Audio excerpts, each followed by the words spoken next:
Hi Year 3, welcome to today's English lesson. We are going to continue with our reading and our focus on the Ice Palace.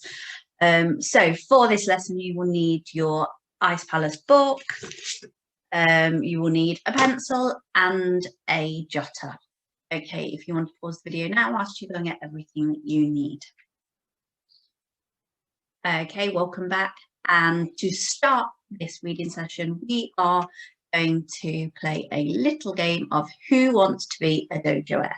So if you just bear with me a minute, I will share my screen. So hopefully we will be able to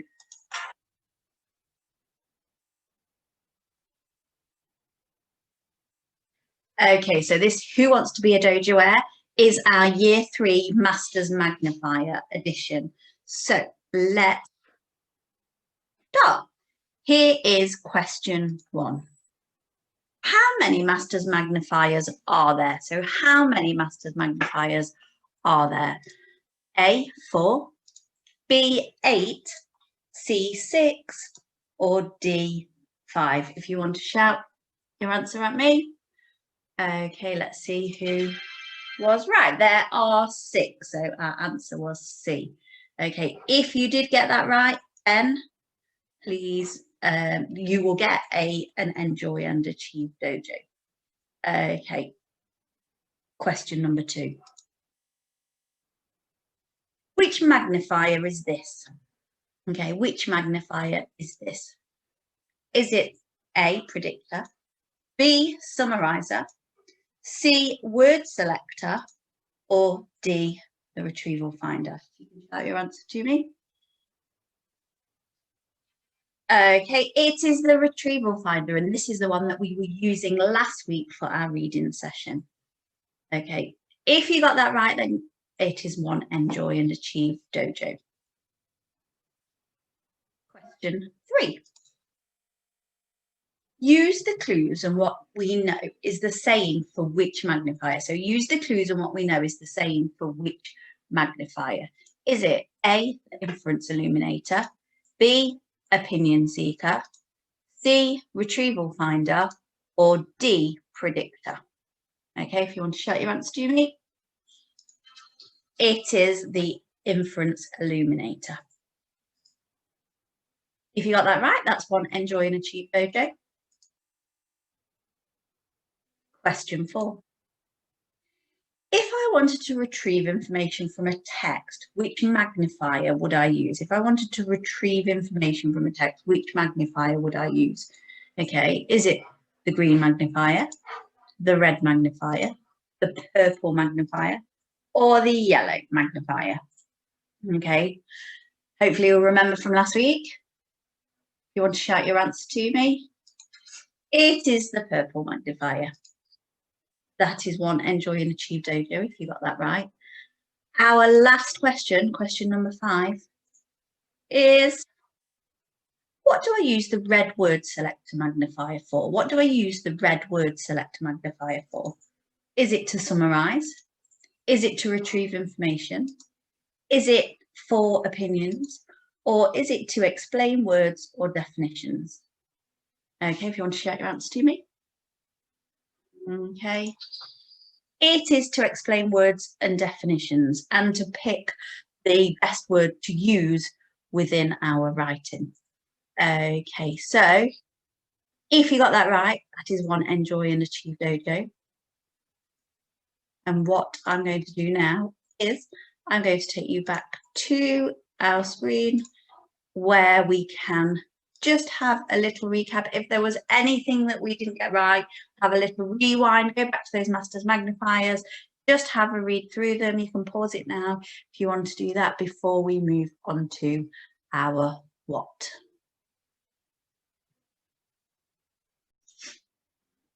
Okay, so now that we've had some time to rewind and to think about those Masters Magnifiers, let's go on to our what for today. So our what is to understand that inferences use evidence and facts to draw conclusions. Okay, an inference illuminator is our green magnifier. So that's what we're going to focus on today. We're going to do that by reading and researching together. And why is so that we can make inferences about things that happen in the text. Okay, so for us to start, what I would like you to do is have a think about that inference illuminator, okay, and have a think about what do we mean by inference? What is inference? Okay, hopefully you're shouting a few things at me now. So let's have a look. So when we're looking at inference, we say that we're reading between the lines, we're picking information, we're picking ideas from the text that are not always written in the text. So last week we focused on retrieval, and with retrieval, all the information was there, all the words were in the book, everything we could pick out was written in the book. But when it comes to inference, things may be said that make us think things, but it isn't necessarily always written down. So if we have a look at our inference illuminator, we can see that it says, can you use the evidence and facts in the text to come to a conclusion? Okay, so in the book, there might be some evidence, there might be some facts, and from this, by using this, we draw a conclusion, we come to a conclusion about something. It's really what we think. It isn't necessarily exact, but it is what we think, and it's our conclusion that we come to. Okay, so we say for this, when we're using the inference illuminator, we say use the clues and what we know, because we have a lot of knowledge in our head, okay, and then looking at the clues in the text and the knowledge that we already have in our head about things, we can put those together and we can come to a conclusion, we can draw a conclusion from it. Okay, so let's just have a look at this in a little bit more detail. So with inferences, we can draw conclusions about pictures, we can infer things from pictures using our clues and what we know, or we can draw it from text. So here, for example, I have a picture, okay, and I would like us to infer what is happening here. I would like us to infer, how can you tell that the men are putting a lot of effort into it? And what is the weather like? So these are all questions that are related to inferences, and we're having to draw out our evidence and our facts, and using our knowledge. So we're using the clues in the picture, but we're also using our knowledge in order to answer those questions. So for example, with the first one, what is happening here? We can see from our picture that there are a group of men. So they look like a team, okay? They are taking part in something, okay? They have a rope in their hands, and it looks like they are pulling it. So from this, I can infer that they are playing tug of war, okay? How can I tell that the men are putting a lot of effort into this? Okay, so if I look at their faces, I can see that they are grimacing. They are pulling a face that you might do if you are putting a lot of effort into it. So I am inferring, okay, this by their facial expressions. Okay, my next question is, what is the weather like? Okay, I can see from the pictures that the men are wearing sunglasses. They're wearing sunglasses or shades. Okay, they have things on their head, so they have hats that look like to protect them from the sun. Okay, they're not wearing coats. So from this, I would infer that the weather is sunny, that it's nice, and that it's during the summertime. Okay, so I've used the clues in the picture, and I've used what I know, because I know that in the summer, okay, it's sunny, and that's when you wear shades. Okay, so I'm using the clues in the picture, but I'm also using that knowledge that I have in my head about the weather. Okay, so this is it by using it for pictures. We can also make inferences. We can also infer from text. And we do exactly the same thing. We'd use the clues in the text, and we'd use what we know. So here, my question is, what is Alfie watching? Is it a basketball game? Is it a hockey game? Or is it a football match? Okay, and I've got to make my decision based on the clues and what I know. So it says, yes, goal, screamed Alfie as he jumped up and down celebrating. All around him, supporters were doing the same thing, and the noise was deafening. Alfie wore his scarf around his head. The players kicked the ball back and forth between them. Minutes later, Alfie was sitting with his head in his hands, and the ball was back on its way to the centre spot to restart. The disappointment on Alfie's side of the ground was very clear. The supporters were silent.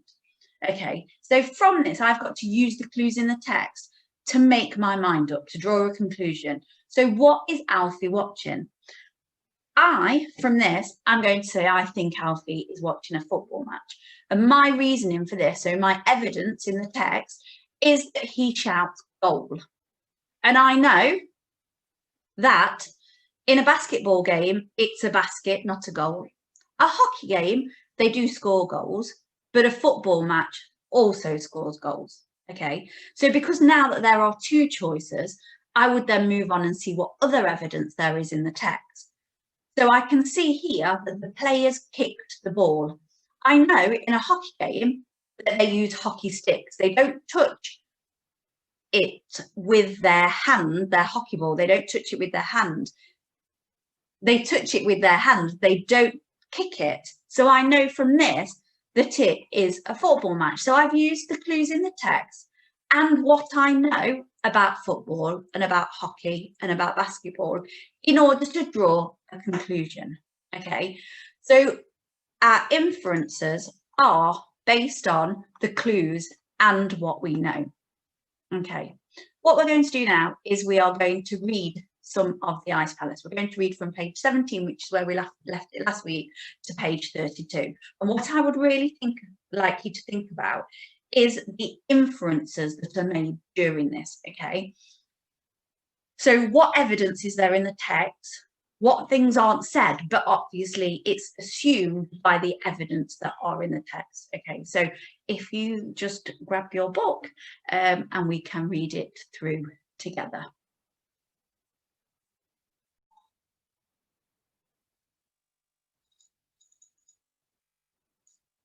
Okay, so we finished on page 17 and we ended it where it said before they touched the snow. Okay, so I'm going to carry on now for the rest of this part. So he was afraid, and sometimes he almost turned around to follow his footprints back to his father's house. But then he would see in his mind a picture of his brother holding out his arms and crying in a place that was cold beyond imagining. And then Ivan would brush away his tears and go on. On and on he went, and when it began to grow dark, he found a snowdrift and tunnelled into it as his father had taught him. Outside, the screaming wind drove blizzards of snow across the darkness, but Ivan slept safe and warm in his shelter. When morning came, he dug himself out, ate a little food from his pocket, and looked all around. His footprints were gone, and the wind had shifted the snowdrifts into a new pattern, so he could not tell which way he'd come. He sighed, turned his face into the wind, and walked on. The snow was deeper now, and Ivan's feet sank far beneath its surface with every step. He began to feel tired and to wonder if he would ever see his home again. He was thinking longingly about his chair with his big hot stove when there came a sound that felt like an icicle in his heart. It was the long, thin cry a hungry wolf makes when it scents its prey. The cry was answered by another, and soon the pine wood echoed with the howls of the hunting pack. Ivan tried to go faster, but the snow stuck at his boots, making him stumble. He looked back, sobbing.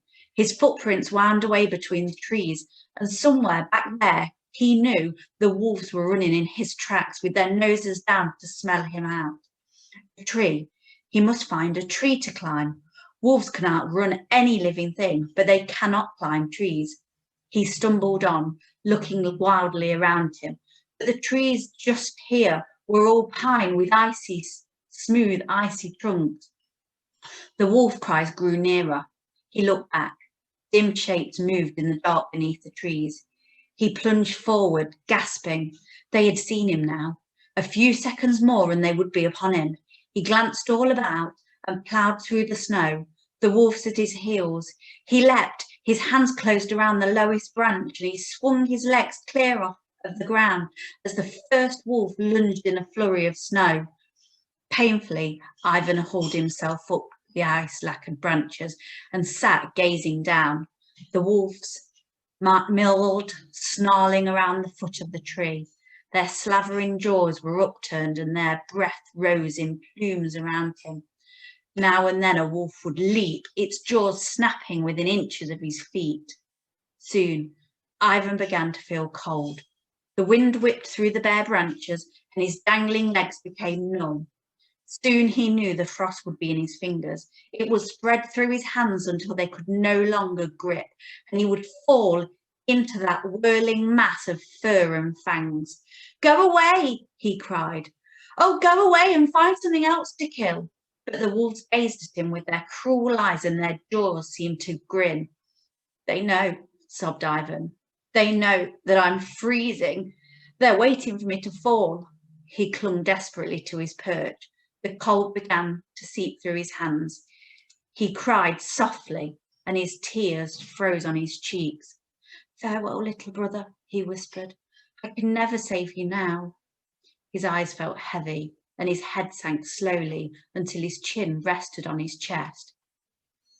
He was going to sleep. The cold was going away. He smiled a little. He only had to let go now, and he could just sleep and sleep until the end of the world. A startled yelp roused him. He shook his head and looked down. The wolves were scattering in all directions in their midst. Rearing on their hind legs was a huge bear.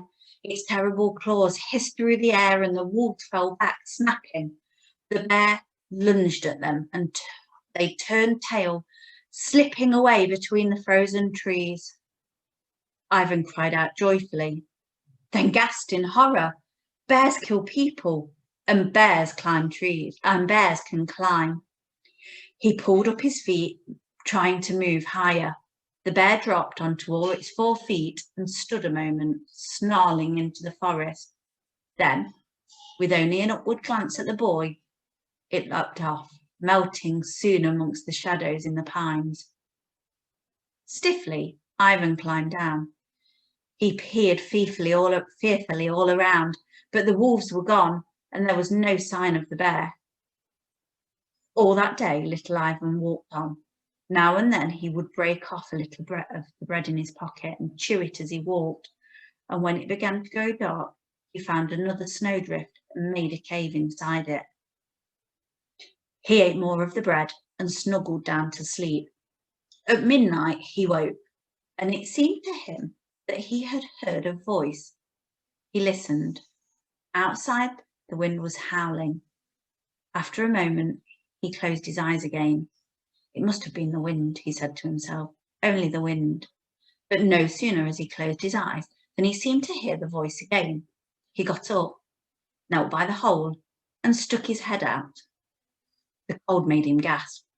Ivan screwed up his eyes and peered into the darkness. There was nothing, only the tossing of the pines and the cloud of the wind-blown snow. Then, just as he was about to draw his head back inside, he thought he saw movement under the trees, a small figure flitting across a paler patch between the shadows. Ivan cried out, clambering from the snowdrift. The figure seemed impossible, but from here it looked like, "Little brother," he cried, "wait!" He was stumbling through deep snow. As he drew near, the small figure seemed to move back, so that he was always the same distance away from it. "Wait!" he cried again. "Oh, don't run away. It is Ivan, come to take you home." But the figure was only a smudge now, a shadow in the shadows, and as he watched it faded and was gone. And he heard laughter in the wind and whirled around, but no one was there. The cold was like knives at his feet, and he looked down at himself through his tears. "My boots," he gasped. "I left them in the snowdrift, and my mittens too." He turned. "I must go back at once or I will die." He knew now that the figure in the trees had been Starjik's cruel trick, and the laughter in the wind was Starjik's laughter. But when he looked around, he could not tell which way he'd come from.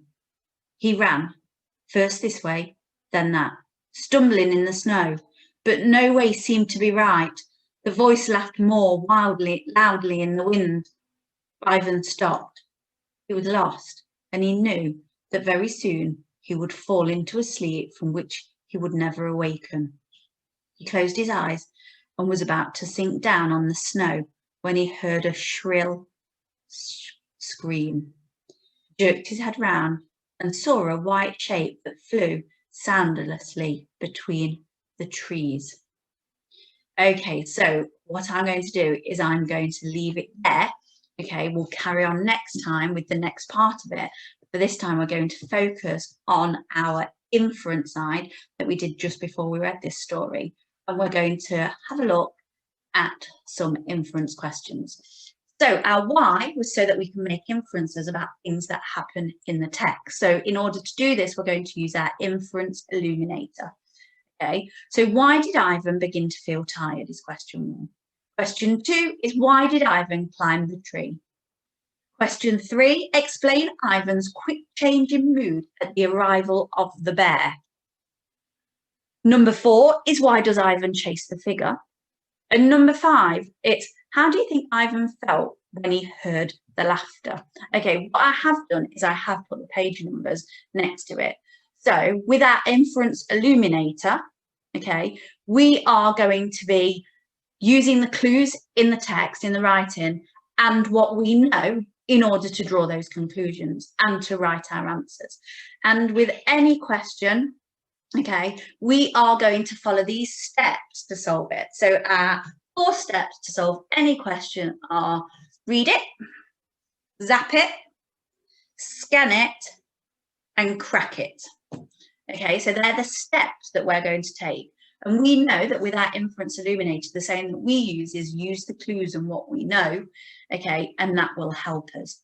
So what I have done is the first one for you. So this is my turn, okay, so I'm using this Masters and magnifiers, okay, in order to solve it. So my first one is read it, okay, so my question was why did Ivan begin to feel tired?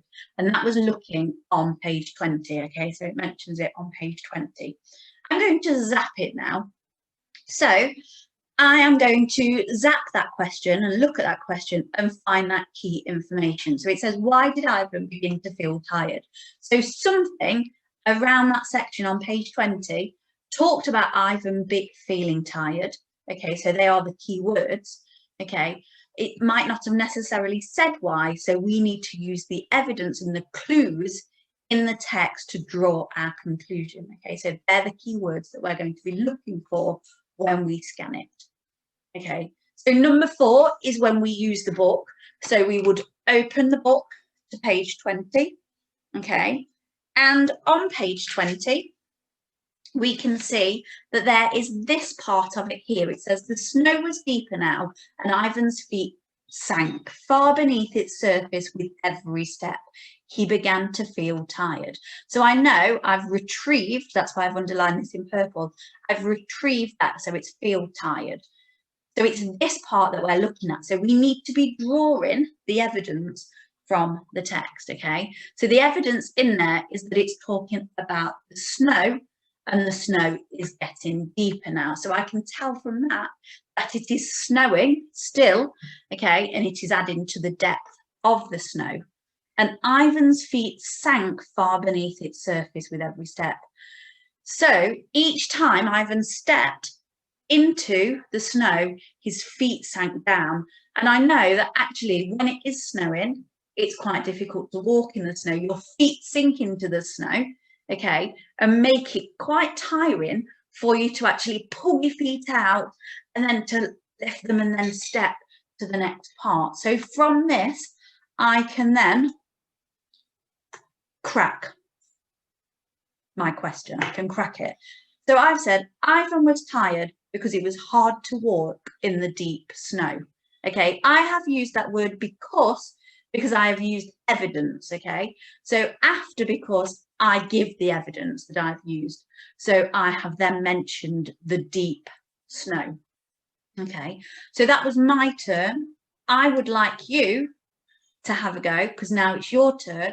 You're going to follow these same steps. So you're going to read it, you're going to zap it, you're going to scan it, and then you're going to crack it, and you're going to do that for each of these questions. Okay, so next to the questions, there are the pages where you will find those clues, and then you'll mix that with what you know in order to crack your questions. Once you have answered them all, what I would really like you to do is put that on Class Dojo on the portfolio section so that we can have a look. We love looking at what you've been doing. Okay, so that is it for our reading lesson today.